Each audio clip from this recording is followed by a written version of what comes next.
يا صباح الفل، صباح الجمال، صباح العسل. اخباركم ايه؟ عاملين ايه؟ يا رب تكونوا بخير. بصور اول فيديو في احسن مكان في العالم. بصور فيديو النهارده في احسن مكان في العالم، في مصيف بتاعنا في الساحل الشمالي. وزي ما انتم شايفين كده، بصوا انا واقفه في البلكونه. اول ما فتحت عيني بصوا على المكان ده. البول فاضي، البول فاضي. ليه فاضي بقى؟ لان في بول كبير ده موجود هناك عند البحر، فاحنا بنركب شويه. بس في جولف كار، بس احنا هنروح بالعربيه. هننزل.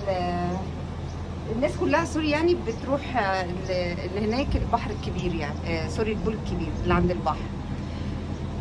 فانا اول لما جيت امبارح كان البول ده كان مليان ناس كتير، كان مليان قوي. النهارده بصوا فاضي، مع ان الجو هادي هنا قوي قوي قوي قوي قوي. المنظر تحفه. هوريكم دلوقتي منظر جميل قوي. صباحكم عسل، صباحكم فل، صباحنا. دلوقتي لبسنا. انا كنت متفقه معاهم ان احنا هننزل البحر بدري الساعه 8 او 9، ما قدرناش بصراحه. جينا من سفر تعبانين امبارح، فقلت ايه النهارده، فقلت هاخدهم دلوقتي. اخد جنى، انا وجنى هنروح السوبر ماركت، نروح نجيب الاول شويه طلبات، لان احنا ما جبناش معانا غير شويه حاجات بسيطه. فهنجيب شويه طلبات كده من السوبر ماركت، لزوم الفطار وكده. وبعد كده نيجي نغير الهدوم بتاعتنا دي ونلبس هدوم البحر، ونروح نقضي اليوم على البحر وعلى البول الكبير اللي هناك جنب البحر الاولمبي، بيسمينه البول الاولمبي. وهنا بقى جنب قدام كل وحده كده زي ما انتم شايفين، دي وحدات بتاعتنا اهي. المكان تحفه زي ما انتم شايفين. الواحد كفايه ان هو يقوم من النوم الصبح كده يلاقي المنظر الجميل ده. البلكونه فيها البسين القمر ده. بصوا الجو تحفه والمكان جميل، وفعلا المكان محتاج ان الواحد يفصل من دوشه المدينه ومشاكل المدينه، ويجي هنا يستجم اسبوع، يفصل عن العالم وعن الدنيا وعن المشاكل وعن الزحمه وعن حاجات كتير قوي. فمكان جميل وهادي وراقي وحاجه ما شاء الله يعني. فبصوا العيال بتستحمى اهي. هنروح دلوقتي بقى نجيب طلباتنا ونرجع اصور لكم بقيه اليوم هيبقى عامل ازاي. نقول بقى اللهم صل وسلم وبارك على سيدنا محمد اشرف الخلق وعلى اله وصحبه اجمعين. والاول مره يخش القناه ما ينساش يدوس على كلمه اشتراك اللي باللون الاحمر، ويعمل لي اشتراك ويعمل كومنت حلو من عنده. صباحكم زي الفل، صباحكم زي العسل. يلا بينا نشوف بقيه اليوم هيبقى عامل ازاي، انتوا معايا برضه. بصوا الجمال، شايفين هوا جميل، في هوا حلو قوي، الجو تحفه قوي. في شويه اولاد في البول اهم، شويه قليلين، اكيد مش هيروحوا هناك يعني، او ممكن يكونوا مستقربين ده يعني. بصوا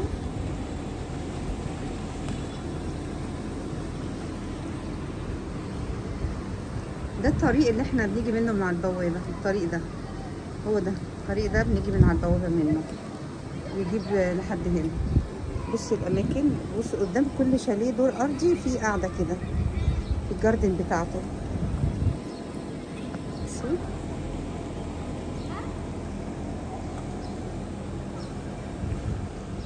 يلا بينا نروح الماركت نجيب شويه طلبات، واصور لكم برده هناك، وبعد كده نكمل بقيه اليوم.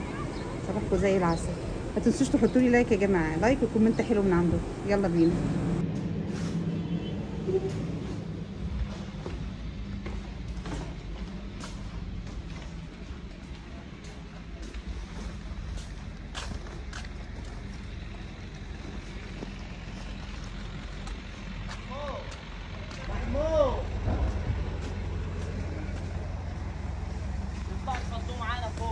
معانا بقى ومشكورا اول يوم لينا في المصيف ده، اول يوم لينا في المصيف يا جماعه، يعتبر اول يوم كده النهارده.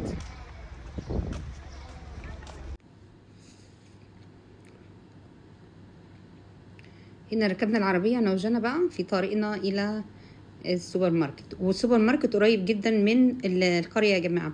في واحد تبع القريه موجود على البوابه بره، لكن احنا هنروح يعني اللي بعديه بشويه، لانه هو اشهر حد هنا، وسوبر ماركت كبير جدا ومليان كل حاجه موجوده وجميله.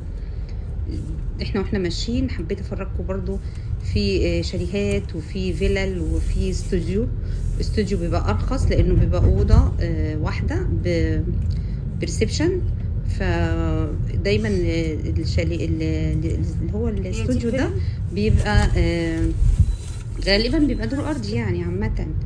بس فانا شفت مجموعه فيلل هنا تحفه، شفت قصر موجود على البول الكبير برضو، قصر يعني تخيلوا قصر يعني ياخد عيلتين 3 مع بعض برضو يشتركوا مع بعض، او بقى حد بتاعه يعني القصر ده مش عارفه.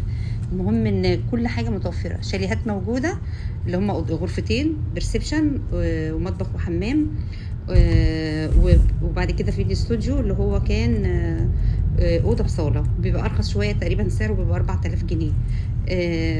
بس فحبيت اوريكم برضو ده بقى الجولف كار اللي واقف ده قدامكم ده، بياخد الناس من المكان ده بيوديها لحد البحر وبيرجعكم طبعا لحد شاليهات برضو.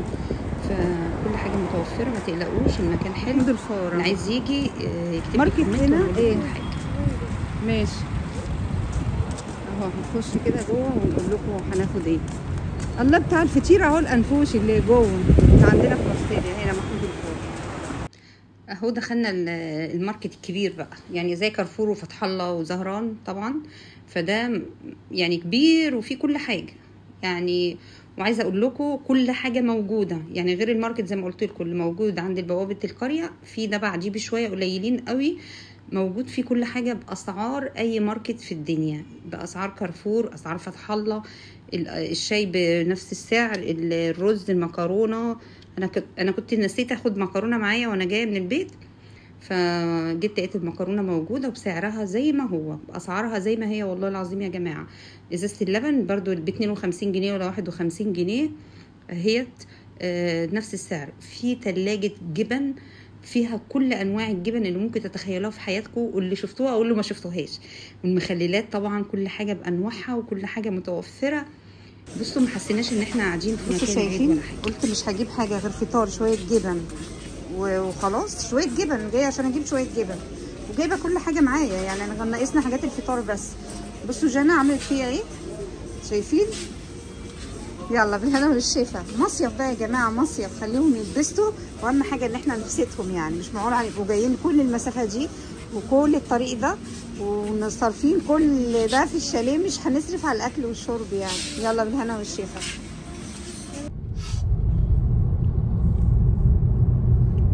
احنا كده وصلنا يا جماعه، كده مدخل قريه مرسيليا، ده المدخل بتاعها. طبعا زي ما انتم شايفين رمله وبتاع وانشاءات لسه على اليمين اهي، جنبنا بالم هيلز اهيت، هسيندا، ولسه اليمين ده كله لسه بيتعمل كوره وبيتعمل لسه. دي زهره تبع زهره. احنا مرسيليا دي يا جماعه ما بين زهره وما بين هسيندا، احنا في النص. مرسيليا ما بين زهره، اللي يسمع عن زهره بيعملوا عنها اعلانات، وهسيندا وبالم هيلز، ودي كده مرسيليا. هنخش. اول حاجه عملتها قبل ما نروح بقى على البحر او ننزل، قلت اعمل لهم فطار، يفطروا الاول وبعد كده ايه ننزل نقضي اليوم كله بقى. فبنرجع على بالليل الساعه 8 الشط بيقفل والبسين بيقفل، فبنيجي بقى كله بيروح الساعه 8 على اساس هيعمل غدا ويتغدوا، وبنرجع تاني ننزل بالليل. وهفرجكم برده في الفيديو الجاي بالليل بتبقى القعده عامله ازاي. قلت اعمل لهم فطار كده ونشرب الشاي. طبعا الحاجات اللي جبتها من الماركت هي اللي فطرنا بيها. قلنا نفطر كده الاول عشان البحر بيجوع والبحر بيحتاج اكل كتير، فانا عارفه الكلام ده، وعارفه ولادي، فقلت لا افطرهم واكلهم اكل كويس عشان ننزل واحنا واكلين ونرجع على بالليل او على المغرب كده ان شاء الله يبقى عندنا الغدا ونتغدى. هنا بقى ده جبت بلوبيف، علبة بلوبيف من السوبر ماركت، وحطيت عليها بيض. انا بحب البلوبيف قوي على فكرة يا جماعة، اللي هو العلب ده. شايفين المطبخ؟ مطبخ اللي هو الامريكان اللي هو مفتوح على الريسبشن. المطبخ حلو جدا ومجهز، وفي ميكروويف وفي غسالة اوتوماتيك وكل حاجة يعني الحمد لله، يعني مفيش حاجة ناقصانا يعني. حتى كنت ناسية المسحوق بتاع الغسالة، جبته بقى معايا. لان انا كنت بغسل على ايدي الاول وتعبت في اول يوم او يومين، وبعد كده قلت لا هي بقى بعد كده اجيب المسحوق عشان اشغل الغساله واغسل بعد كده فيها. يعني ما هم حاطينها لنا ليه؟ نستغل بقى كل حاجه بفلوسنا بقى، بفلوسنا بفلوسنا اعمل اللي انا عايزاه. هسيبها كده واغسل على ايدي؟ لا، انا مش جايه عشان اتعب بصراحه، انا جايه عشان استمتع يعني. بس فانا حتى عملت الفطار بهدومي كده، قلت عشان لما اغير هدومي يبقى اغير بهدوم البحر على طول. دي سلطه رنجه جنى شبتت فيها، حتى كانت موجوده في الماركت والله، والعيش كان موجود برضو في الماركت، العيش بتاعهم حلو قوي. جبت لهم عصير فريش، وما كنتش جايبه بيض لان ما كانش ينفع اجيب بيض معايا في العربيه، فقلت لا البيض لازم يعني اجيبه كده. ودوني البحر.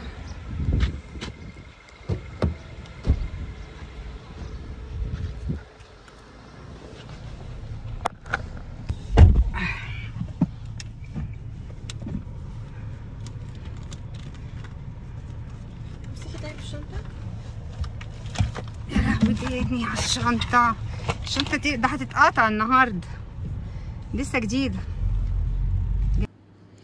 كده بقى فطرنا وخلصنا وكله غير بقى ولبس لبس البحر بقى البوركيني، بس مفيش بيكيني. الحمد لله. عامة انا ما شفتش بيكيني على الشط خالص بجد، ما شفتش مايوهات بيكيني. الحمد لله كل الناس اللي هنا محترمة، وكله لابس مايوهات اللي هي البوركيني اللي هو الشرعي يعني وكده. بس استمتعوا يا جماعة وعيشوا وانسوا الهم وانسوا المشاكل، خلينا نتفرج عن نفسنا شوية، والواحد يعني ينسى همومه او ينسى المشاكل بفسحة حلوة زي كده. ربنا يديمها علينا نعمة ويكرمنا دايما ويكرمكم يا رب ان شاء الله. وصلنا الشاطئ. معلش هنا يا جماعه انا برضو كتمت الصوت اللايف اللي في الفيديو، عشان طبعا طول الوقت على الشاطئ مشغلين اغاني على طول على طول على طول، فطبعا عشان الفيديو ما يحصلهوش كوبي رايت وكده، فانا كتمت الصوت. بس انا بسجل لكم بصوتي.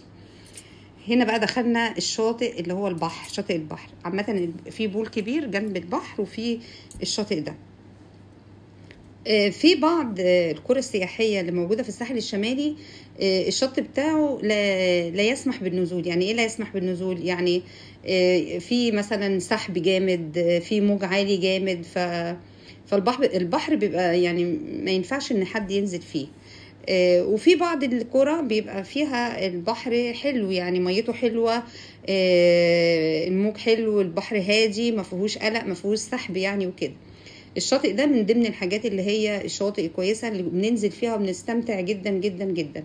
اول يوم العيال جم فيه كان فيه شويه اللي هي الشعب او الحشيش ده اللي بيطلع من البحر اللي هو انتوا شايفينه ده، كان موجود في الميه، وده اول مره اشوفها او تحصل يعني. فطبعا تقريبا الناس اتضايقت، فهم عملوا ايه بقى، بيخرجوا بقى الحاجات دي زي ما انتوا شايفينها كده على الرمله وطلعوها من البحر، يعني عشان ما يبقاش الناس المصيفة اللي جاية تتضايق من المنظر وكده او من المية. بعد كده ما شفناهاش تاني خالص، حتى اللي موجود على الرملة ده اتشال خالص تماما، وبعد كده المية بقت صافية جدا ورايقة قوي وجميلة بصراحة. بس استمتعوا يعني، خلينا نفصل شوية. عايزه اقول لكم بقى ان لو يعني اللي يجي مثلا مصيف او ساحل وما ينزلش ميه يبقى غلطان. يعني انا كنت ما بحبش نزول الميه كتير، او من الناس اللي بتحب دايما تقعد تحت الشمسيه وما تبدش نفسها والكلام ده عشان ولادي، لكن نزلت، عدد حلو عليا ونزلت بصراحه. طبعا هنا كنا نزلنا الميه بقى وايه، بنطلع شويه نقعد تحت الشمسيه بنستريح يعني وكده. فالبحر بقى عايز ايه؟ شايفين باكل ازاي؟ العيال بقى معايا وكده عايزين فاكهه. كنت جايبه بقى معايا من اسكندريه، كنت جايبه معايا شويه فاكهه، ولما رحت السوبر ماركت اللي جنب القريه جبت عنب تاني وجبت لهم ايه، جبت لهم تفاح. بصوا جانا قاعده بالعلبه اللي فيها الفاكهه ازاي مستوليه عليها. قطعت لهم كده علبه زي ما انتم شايفين كده، تفاح بقى وكمثرى وعنب بقى. ليه بقى؟ ميه البحر حادقه قوي بصراحه، يعني درجه الملوحه مش عارفه فيها غريبه عاليه قوي، فلازم بقى شويه فاكهه كده يحلوا بيها وهم طالعين بعد الميه يعني. اجواء بقى البحر والمصيف بقى انتوا عارفينها بقى، يعني مش هقول لكم، يعني اكيد انتوا كلكم بتعملوا كده، يعني شويه تسالي، شويه فاكهه، نشرب حاجه واحنا قاعدين. بص كل واحد ماسك له علبه.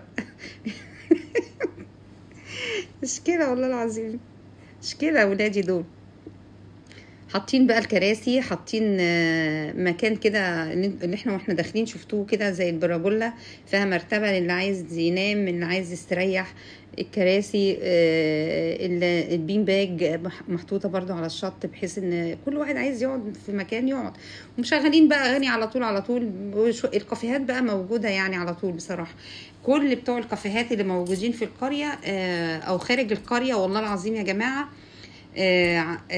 رايحين جايين، يعني كل واحد معاه منيو كده رايح جاي على البحر، بيسألكوا انتوا عايزين تشربوا حاجة ولا لا، والاسعار كويسة.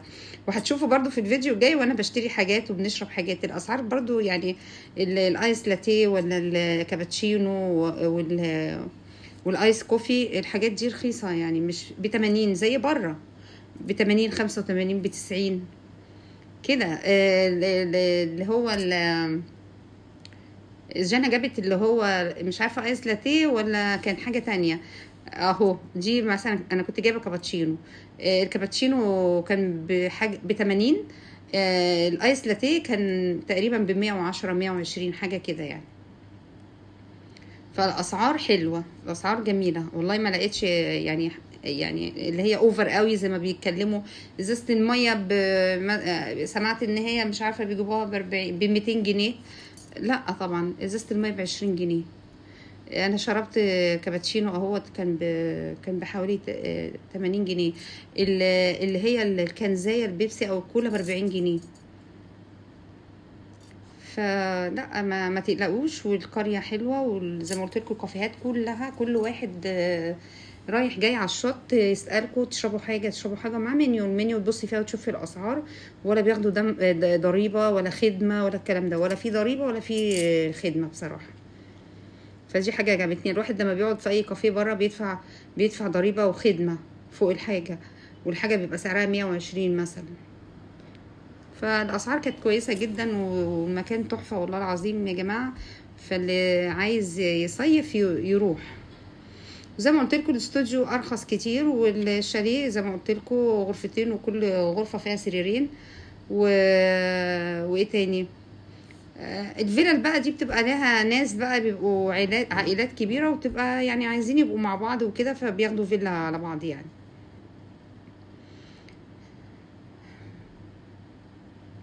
فالحمد لله كان المصيف حلو يعني، مش بطال، ما فيهوش حاجه. بحر جميل. تليفون الميه بصوا زرقاء ازاي يا جماعه، الميه صافيه وجميله.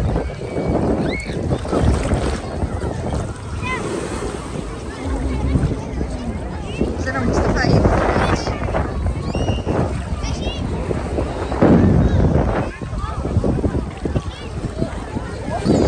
زاني تعال يلا والله تعال على الخاص. يلا يا جانا.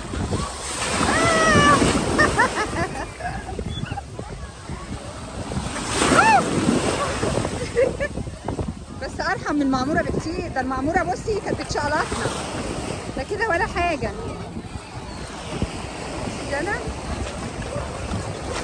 جانا هاي، يلا اشوفكم على خير، مع الف سلامه.